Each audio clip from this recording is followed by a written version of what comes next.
The crystal chandeliers of the Grand Plaza Hotel ballroom cast elegant shadows across the annual Industry Excellence Gala.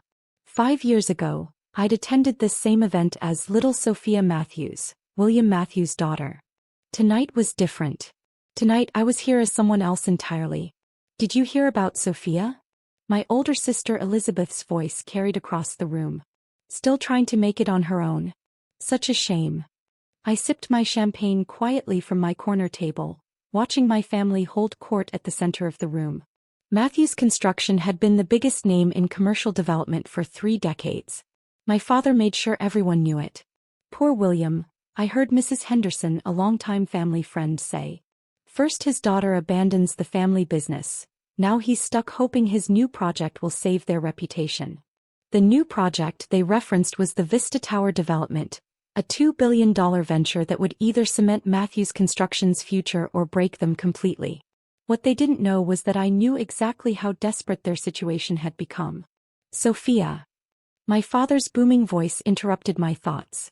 He approached with his usual entourage of executives and clients. Surprised to see you here. Shouldn't you be managing that little construction crew of yours? Innovation development is doing fine, Dad, I replied, keeping my voice neutral. They didn't need to know that my little construction crew had quietly become one of the most sophisticated development firms in the country. Fine. He laughed, others joining in. You'll never survive without us. What's your biggest project? Renovating coffee shops. If they only knew about the meetings I'd been having, the deals I'd been closing. The pieces I'd been carefully putting into place. Actually, I started, but Elizabeth cut me off. Daddy, Mr. Chin from Global Investments is here. You know, the one backing Vista Tower? We should go greet him. My father's face lit up. James Chin was the biggest name in commercial investment, and his support was crucial for the Vista Tower project. What my family didn't know was that I'd had dinner with him last week, not as William Matthews' daughter, but as someone far more important. Run along to your little projects, Sophia, Elizabeth smirked. Leave the real business to those who can handle it. I checked my phone as they walked away. A message from my executive assistant. Everything's in place. Mr. Chin is ready when you are. For the past 5 years, while my family mocked my independence, I'd been building something revolutionary. Innovation development wasn't just another construction company. It was a complete reimagining of commercial development, combining sustainable technology with cutting-edge design. Our projects weren't public yet, but they had caught the attention of some very important people. People like James Chin. I watched as my father approached Mr. Chin, hand extended in greeting. But Chin didn't notice him. Instead, his eyes scanned the room until they found me. Ah, there you are. Chen's voice carried across the ballroom as he walked straight toward my table. Madam Seo, shall we discuss that merger? The champagne glass slipped from my father's hand, shattering against the marble floor. Elizabeth's perfectly maintained smile froze. Every head in the room turned to stare. Of course, Mr. Chin. I stood, smoothing my designer dress, one that cost more than Elizabeth's entire wardrobe. Though I believe we have some other matters to discuss first. Indeed, Chin smiled. Global Investments is very excited about transferring all our development projects to innovation development. Including, of course, the Vista Tower funding. The silence that fell over the ballroom was deafening. My father's face had turned an interesting shade of white. Elizabeth's mouth opened and closed without sound. My phone buzzed again, press release ready to go. Forbes interview scheduled for tomorrow morning. I smiled, remembering all the family dinners where they dismissed my vision, all the meetings where they told me I'd never make it on my own. Mr. Chin, I said loud enough for everyone to hear, why don't we discuss this in private? I believe my father might need a moment to process things. As I walked toward the exit with James Chin, I caught my reflection in a mirror. No longer the dutiful daughter they tried to contain. Now I was something else entirely. And they were about to find out exactly what that was. The private meeting room at the Grand Plaza felt charged with electricity as I sat across from James Chin. Before we could begin, the door burst open. My father stormed in, followed by Elizabeth and our CFO Richard. What is the meaning of this? Father demanded, his face flushed. Chin, we have a contract. Had a contract, Chin corrected calmly, opening his laptop. Which, as of this morning, has been transferred to innovation development. Your daughter's company made us an offer we couldn't refuse. Impossible, Elizabeth cut in. Sophia doesn't have that kind of resources. She's just. Just what? I interrupted, pulling out my tablet. Just the daughter who saw the future of development while you were clinging to outdated methods? The one who warned you 3 years ago that sustainable technology would revolutionize the industry. I projected our latest project portfolio onto the wall. Sleek, eco-friendly skyscrapers. Carbon-neutral manufacturing facilities. Smart cities that looked like they belonged in the next century. While you were mocking my little projects, I continued, I was building these. All privately funded. All fully sustainable. All wildly profitable. Richard, always the numbers man, had gone pale as he scrolled through his phone. William, she's not bluffing. Innovation Development's market valuation, it's 3 times ours. My phone buzzed. Ms. Matthews, my assistant's voice filled the room, the Asian markets just opened. Our stock is up 40% on rumors of the Global Investments Partnership.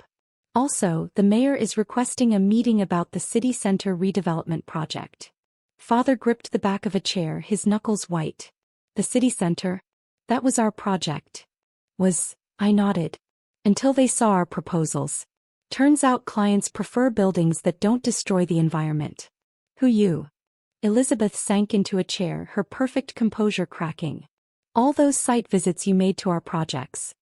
I was studying what not to do, I confirmed. Every outdated design, every inefficient system, they all helped me build something better. Chin cleared his throat. The Vista Tower project needs to move forward immediately. The question is, William, are you willing to work under your daughter's leadership? Because innovation development will be taking over all global investments projects, one way or another. Under her leadership? Father exploded. This is my company. My legacy. Your company, I stood up, is bleeding money trying to keep up with environmental regulations you never saw coming. Your legacy is built on methods that are becoming obsolete. But I'm offering you a chance to be part of the future. I pulled up another document on the screen, a merger proposal. Innovation Development acquires Matthews Construction. You keep your position but under new direction. With our technology and your experience, we could build something extraordinary. Richard was already studying the numbers. William, this is actually a very generous offer. Generous. Elizabeth scoffed, but her voice wavered. She's trying to take over. No, I corrected her. I already have. The only question is whether you want to be part of what comes next. My phone buzzed again, a message from my team. Press getting wind of the merger. Major networks requesting comment.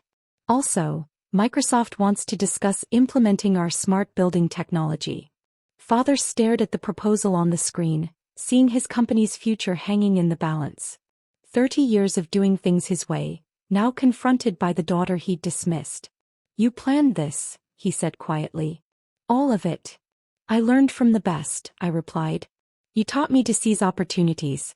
To think big. I just saw opportunities you couldn't imagine. The room fell silent as the weight of the situation sank in. Everything was about to change and they knew it. Dawn broke over the city skyline as I stood in my real office. The entire top floor of a building that made the Matthews Construction headquarters look like a cottage. The wall of windows offered a perfect view of the Vista Tower construction site, where crews were already replacing the old Matthews Construction signs with Innovation Development's sleek logo. Ms. Matthews, my assistant Sarah entered, tablet in hand. The morning shows are all covering the merger. Your father and sister are in the lobby for the board meeting. I smiled, remembering how they used to make me wait in lobbies. Send them up. When they entered, both looked like they hadn't slept. Elizabeth's designer suit couldn't hide her uncertainty, and Father's usual commanding presence had diminished considerably. The papers are ready, I said, gesturing to the documents on my conference table. Though you might want to see this first. I turned on the wall of screens. Every major financial network was covering our merger. Industry shakeup. Innovation Development revolutionizes construction, scrolled across CNBC. Forbes had already published their feature, Sophia Matthews, the visionary who rebuilt an industry. Your stock options, Elizabeth said quietly, staring at the financial tickers. They're worth. More than Matthews Construction's entire market cap, I finished. Amazing what sustainable technology and forward thinking can do. Father picked up the merger contract, his hands slightly shaking. All those years while we thought you were failing. I was building the future, I nodded. Those little projects you mocked? Test sites for revolutionary materials and methods. That tiny crew you dismissed? World-class engineers and architects who saw the same future I did. My phone buzzed, a message from James Chin. Dubai royal family interested in EcoCity project. Budget, unlimited. You know what the difference was? I continued, looking out at the city. You saw construction as a business of bricks and steel. I saw it as a chance to reshape the world. Sarah entered again. Ms. Matthews, the board members are assembled. Also, the governor's office called about the state infrastructure contract. Elizabeth's head snapped up. The state contract? We've been bidding on that for years. They want buildings that will still be relevant in 50 years, I said. Not stuck in the past like. I gestured around at the city's older buildings, many bearing the Matthews Construction logo. Father finally spoke, his voice heavy with realization. You're not just taking over the company. You're transforming the entire industry. Yes, I confirmed. And now you have to decide. Are you ready to be part of that transformation? I pressed a button and a holographic display filled the room, designs for future cities, buildings that generated more energy than they used, communities that could evolve with their inhabitants. This is what innovation development is building, I explained. Not just structures but solutions. The question is, can you let go of the past enough to be part of it? Father looked at the contract again, then at the empire I'd built while they'd been mocking my independence. You did this all on your own. Why even offer us a place in it? Because you taught me one valuable lesson, I replied. Success isn't just about proving people wrong. It's about being strong enough to offer them a chance to be right. I walked to my desk where a framed photo sat my first construction site, the one they'd all laughed at. Sign the papers and Matthews Construction becomes part of something bigger than you ever imagined. Don't sign. I shrugged. Well, the future is coming either way. Elizabeth stepped forward first, surprising us all. I want to learn, she said quietly. Everything you've built. I want to understand it. Father watched as she signed, his worldview visibly shifting. Finally he picked up the pen. You did it, he said, signing his name. You really did it. No, Dad, I corrected him, taking my seat at the head of the conference table. I'm just getting started. As the board members filed in, I caught my reflection in the window. No longer the daughter they'd dismissed, but the visionary who'd seen the future and built it while they weren't looking. Sometimes success isn't about revenge. It's about creating something so extraordinary that those who doubted you have no choice but to see you differently. And as I stood to address the board, I knew this was just the beginning of how I would reshape not just my family's legacy, but the very skyline of the future.